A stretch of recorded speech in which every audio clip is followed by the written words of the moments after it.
नमस्कार दोस्तों। अयोध्या कांड दोहा नंबर 214। कवन सो काज कठिन जग माही, जो नहीं होई तात तुम पाई। बहुरी सपरिजन भरत कहूँ, ऋषियस आय सुदीन।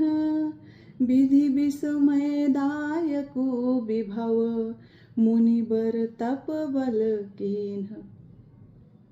और फिर कुटुंब सहित भरत जी को दिए, क्योंकि ऋषि भरद्वाज जी ने ऐसी ही आज्ञा दे रखी थी।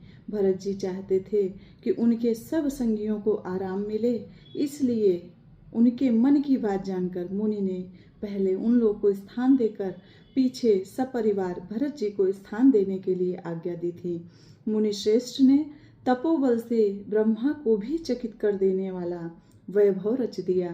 कवन सो काज कठिन जग माही, जो नहीं होई तात तुम पाई।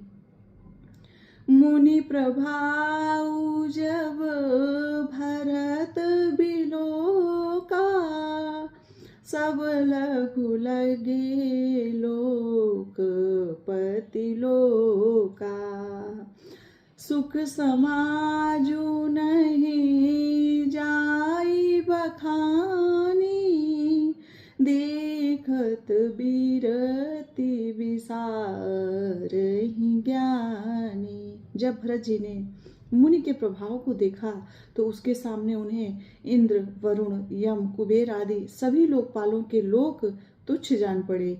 सुख की सामग्री का वर्णन नहीं हो सकता, जिसे देखकर ज्ञानी लोग भी वैराग्य भूल जाते हैं।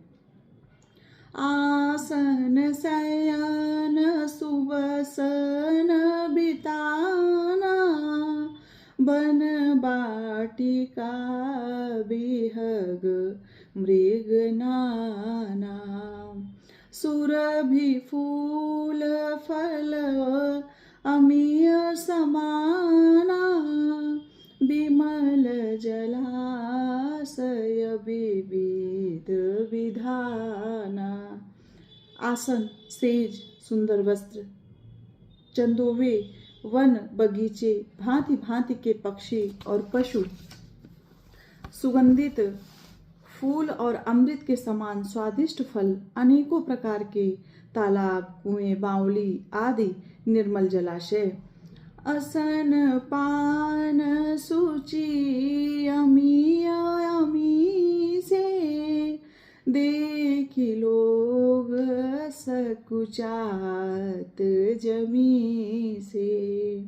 सुर सुर भी सुर तरु सब ही के, लखी अभिलाषु सुरेश सची के।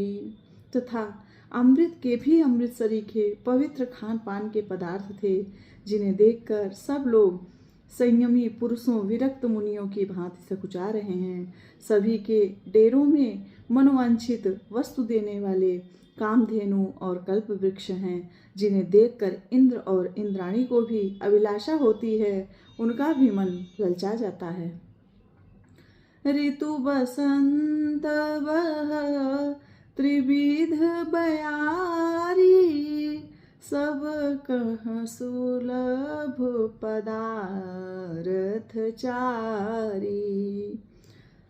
शक चंदन वनितादिक भोगा, देखी हरस विस्मय बस लोगा। बसंत ऋतु है, शीतल, मंद, सुगंध, 3 प्रकार की हवा बह रही है। सभी को धर्म, अर्थ, काम और मोक्ष चारों पदार्थ सुलभ हैं। माला, चंदन, स्त्री आदि की भोगों को देखकर सब लोग हर्ष और विषाद के वश हो रहे हैं। हर्ष तो भोग सामग्रियों को और मुनि के तप प्रभाव को देखकर होता है, और विषाद इस बात से होता है कि श्री राम के वियोग में नियम व्रत से रहने वाले हम लोग भोग विलास में क्यों आ फंसे। कहीं इनमें आसक्त होकर हमारा मन नियम व्रतों को न त्याग दे। कवन सो काज कठिन जग माही, जो नहीं होई तात तुम पाई। यहाँ पर दोहा नंबर 214 अपनी चौपाइयों के साथ संपन्न होता है और अगले दोहा नंबर 215 में मैं आपके सामने फिर से प्रस्तुत होंगे। तब तक के लिए आप सभी को जय श्री सीताराम, जय हनुमान।